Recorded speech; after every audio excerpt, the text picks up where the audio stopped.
সুপ্রভাত আমার প্রিয় বন্ধুরা, তোমরা সকলে কেমন আছো? আশা করছি তোমরা যে যেখানেই আছো প্রত্যেকেই খুব ভালো আছো এবং সুস্থ আছো। আমিও বেশ ভালোই আছি। এস ফ্যামিলিতে আরও একটি নতুন ঝলমলে ব্লগে তোমাদেরকে অনেক স্বাগত জানাই। আজ শুক্রবার, ঘড়িতে সময় এখন সকাল 8টা। তোমাদের সঙ্গে নিয়েই আজকে ব্লগটি এখন থেকেই শুরু করছি। রান্নাঘরে চলে এসেছি, রান্না বান্নাও কিন্তু তুলে দিয়েছি। আজকে মাকে জিজ্ঞাসা করলাম কি রান্না করব, মা বলল সিদ্ধ ভাত রান্না করে দাও। সেই মতো অনুযায়ী এখন এই যে দেখো হাঁড়িতে চাল বসিয়ে দিয়েছি আর আজকে সিদ্ধ ভাত রান্না করব। আর আজকে একটু তাড়া রয়েছে সকাল থেকেই, কেননা নীল পুজো করব। আজকে হলো নীল ষষ্ঠী, তো ওই জন্যই সকাল সকাল কাজগুলো করার চেষ্টা করছি। পুজোর জিনিস গোছাতে হবে, অনেকটা তাড়াহুড়ো রয়েছে। এদিকে আবার আমি কুলেখাড়া শাকগুলো সুন্দরভাবে বেছে সেই সঙ্গে পরিষ্কার করে ধুয়ে নিয়েছি। এখন কিন্তু ছুরি দিয়ে এইভাবে কেটে নিচ্ছি। এরপরে কিন্তু মিক্সারের যে বাটিটা রয়েছে তার মধ্যে দিয়ে আমি রসটা বের করে নেব। তো এইভাবেই কাজকর্মগুলো করছি আর সকাল থেকে অনেকটা ব্যস্ততার মধ্যে কাটছে। বিশেষ করে এই সকালটা আমার ব্যস্ততার মধ্যেই কাটছে। আজকে অনেকটা তাড়াহুড়োর মধ্যেই সকালটা কাটছে, কিন্তু মাম্মাম ঘুমিয়ে রয়েছে জন্য এদিকে কাজগুলো একটু গুছিয়ে করার চেষ্টা করছি। এদিকে বেগুনগুলো দিয়ে দিলাম, আজকে আলু সিদ্ধ বেগুন সিদ্ধ, সেই সঙ্গে কিন্তু উচ্ছে দিয়েছি। আর এদিকে দেখো কুলেখাড়া রসটা তৈরি করা হয়ে গেছে। আজকে আমি উপোস রয়েছি, আজকে খাবো না, শ্বশুরমশাইকেই দেবো শুধু। তো এদিকে ভাতটা রান্না করা হয়ে গেলে আবার সকালে অনেক কাজবাজ আছে, সেইগুলো গুছিয়েই কিন্তু আবার পুজো করতে যেতে হবে। তো এদিকে আমি ভেন্ডি দিয়ে দিলাম আর ভাতটা নামানোর আগেই আমি ভেন্ডিটা দিই, এতে কিন্তু ভেন্ডির কালারটা সবুজ সবুজ থাকে। রান্নাঘরের কাজবাজ মোটামুটি কমপ্লিট হয়ে গেছে। এদিকে চলে এসেছি বাইরে, এসেই ঠাকুরের থালা বাসনগুলো সুন্দরভাবে ধুয়ে পরিষ্কার পরিচ্ছন্ন করে নিয়েছি। এখন ফুলগুলো এইভাবে সাজিয়ে নিচ্ছি। শাশুড়ি মা সকালবেলা ফুলগুলো তুলে রেখেছে। আজকে যেহেতু নীলষষ্ঠী, ওই কারণেই কিন্তু গাছে একটা ফুলও থাকে না, সব নিয়ে যায়। অনেক ভোরবেলা উঠেই ফুলগুলো তুলে রেখেছে। তো এইভাবে থালায় আমি সাজিয়ে রাখছি। আর এই ফুলগুলো আমি নিয়ে যাব নীলষষ্ঠী যে কাকাদের বাড়িতে পুজো করব সেই বাড়িতে নিয়ে যাব।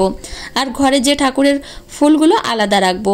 এদিকে দেখো ধুতরা ফুলগুলো আমি নিয়ে নিলাম।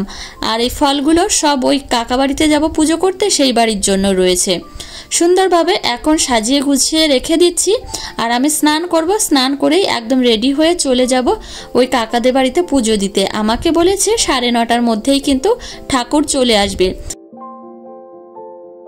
যেই বলা সেই কাজ, 9:30টার মধ্যেই কিন্তু ঠাকুর এই কাকাদের বাড়িতে চলে এসেছে। আর এই যে দেখো কাকা, এই কাকাদের বাড়িতেই পুজোটা হয় প্রত্যেক বছর।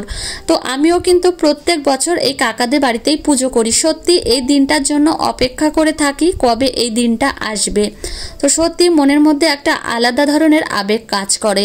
তো এই বাড়ির কাকিমা আর এই যে আমার মাম্মামের পিসিমণি, তো এই পিসিমণিকেই আমার মাম্মাম নানি বলে ডাকে।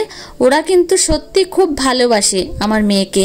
তো এই যে আমি আর আমার মেয়ে এই মাত্র ঘুম থেকে উঠলো, তো কোনো মতে ওকে আমি একটু রেডি করিয়ে নিয়ে এসেছি এই বাড়িতে। ওকে নিয়ে কিন্তু পুজোটা করব। আর আমিও কিন্তু কোনো মতে একটু রেডি হয়ে তাড়াতাড়ি করে চলে এসেছি। এই শাড়িটা পরেছি, কেমন লাগছে অবশ্যই কিন্তু তোমরা জানিও। তো আমার প্রিয় বন্ধুরা, আমি এই 2 দিন ধরে একটা জিনিস কিন্তু লক্ষ্য করছি। গতকাল বা তার আগের দিন যে ভিডিওগুলো আমি পোস্ট করেছিলাম সেই ভিডিওতে একটাও কিন্তু কমেন্ট নেই। তো আমার একটাই দুঃখ, কেন কমেন্ট আসছে না?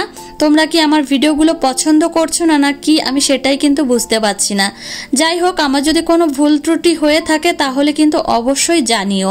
তো এদিকে কিন্তু আমি ঠাকুরকে এই যে ঘি মধু দিয়ে দিলাম আর এখন কিন্তু গঙ্গা জল আর এই যে দুধটা ঢেলে দিচ্ছি। সত্যি কথা বলতে এই দিনটা আসলে মনের মধ্যে একটা আলাদা ধরনের আনন্দ কাজ করে।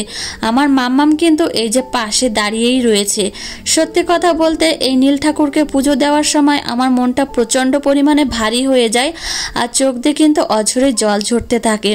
তো এই ঠাকুরের কাছে কিন্তু আমি অঝরে কান্নাকাটি করতাম মাম্মামের জন্য প্রচণ্ড পরিমাণে।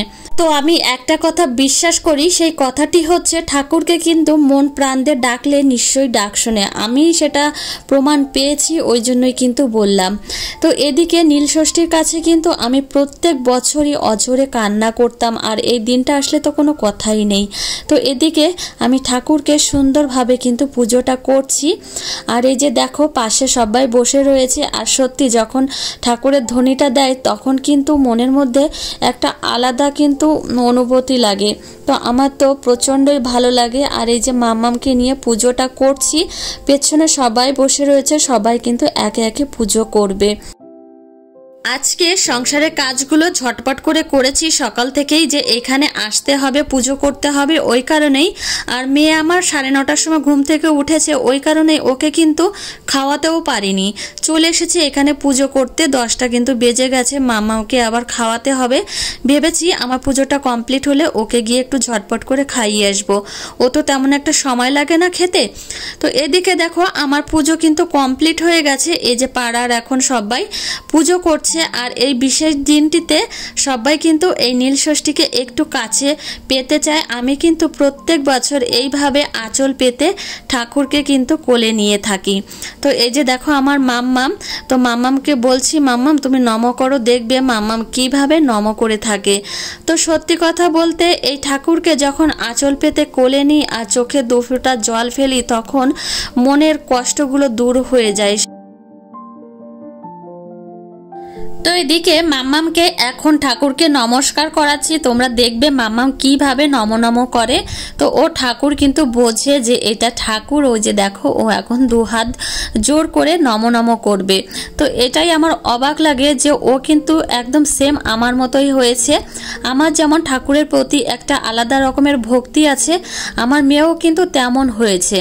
তো যাই হোক, এই যে দেখো আমার মেয়ে নম নম করলো। আর এখন এখানে সবার পুজো কমপ্লিট হয়ে গেছে। এখন ঠাকুর কিন্তু চলে যাচ্ছে, আবার কিন্তু 1 বছরের অপেক্ষা করতে হবে। তো এই যে দেখো ঠাকুর এখন অন্য পাড়ায় যাবে, সেখানে আবার পুজো হবে।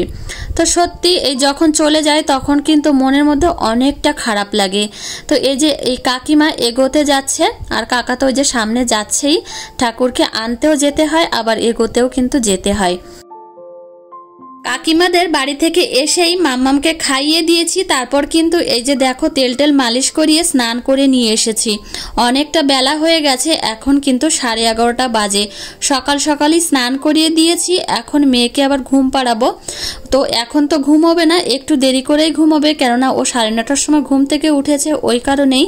তো এই যে এখন ওকে একটা কাজলের টিপ পরাচ্ছি। সত্যি কথা বলতে সংসারের কাজগুলো যেখানেই যাও না কেন কমপ্লিট করতে হয়, আসলেও আবার সেইভাবে কিন্তু কমপ্লিট করতে হয়। এদিকে মেয়েকে এখন রেডি করিয়ে ওকে ঘুম পাড়াবো। ঘুম পাড়িয়ে আবার কিছু কাজবাজ রয়েছে সংসারে, সেই কাজগুলো কমপ্লিট করব। তো ঘরটা আবার গোছাতে হবে, এই আর কি। তো আমার প্রিয় বন্ধুরা, তোমরা যদি একটা কমেন্ট করো তাহলে কিন্তু মনে অনেকটা সাহস পাই আর ভিডিও করার উৎসাহটা পাই। তোমরা যদি সত্যি কমেন্ট না করো মন থেকে অনেকটা কষ্ট লাগে। ভাবি যে সারাদিন এত খাটাখাটনি করে ভিডিওগুলো করি, একটা কমেন্ট পাই না, এই জন্যই কিন্তু কষ্টটা লাগে। তো যাই হোক, এই যে দেখো সুন্দরভাবে এখন ফলগুলো রেখে দিচ্ছি। তোমাদের দাদাভাই এনেছিল মামামকে, যেহেতু এখন মৌসুম্বি লেবুর রস খাওয়াই, আর এখন একটু ঘুরিয়ে ফিরিয়েই খাওয়াই, মৌসুম্বি খাওয়াই, আঙুর খাওয়াই, সেই সঙ্গে তরমুজ উঠছে, এখন তরমুজটাও কিন্তু খাওয়াচ্ছি। ঘড়িতে সময় এখন সন্ধ্যা 6:30। এদিকে রান্নাঘরে চলে এসেছি। এখন সবার জন্য একটু চা বানাবো, সেই সঙ্গে মাম্মামকেও কিন্তু খাওয়াতে হবে, ওর খাবারটাও কিন্তু রেডি করতে হবে। তো একটা কথা কি জানো তো, আজকে শরীরটা তেমন একটা ভালো লাগছে না। সারাদিন উপোস থাকার পর কেমন একটা গা হাত পা ম্যাচ ম্যাচ করছে, এই আর কি। তো চা খেলে শরীরটা অনেকটা ফ্রেশ লাগবে। তো এদিকে সবাইকে চা দিয়ে এসেছি ঘরে, শ্বশুরমশাই শাশুড়ি মাকে, আর এদিকে তোমাদের দাদাভাই আর আমার জন্য নিচ্ছি। ঘরে গিয়ে একটু দুজনে বসে খাবো। তো এই যে নিমকে নিয়ে নিলাম, সন্ধে হলে কিন্তু একটু এই টাইপের খাবার খেতে কিন্তু ইচ্ছা করে। তো এই যে মাম্মামকে খাইয়ে দাইয়ে বসিয়ে দিয়েছি। দেখো ওর এই যে খেলনাটা ছিল বাস ভেঙে ফেলেছে, আর ওকে একটু বই পড়তে দিয়েছি। এখন কিন্তু এ বি আর সি এই 3টে শব্দ কিন্তু ও করতে পারে।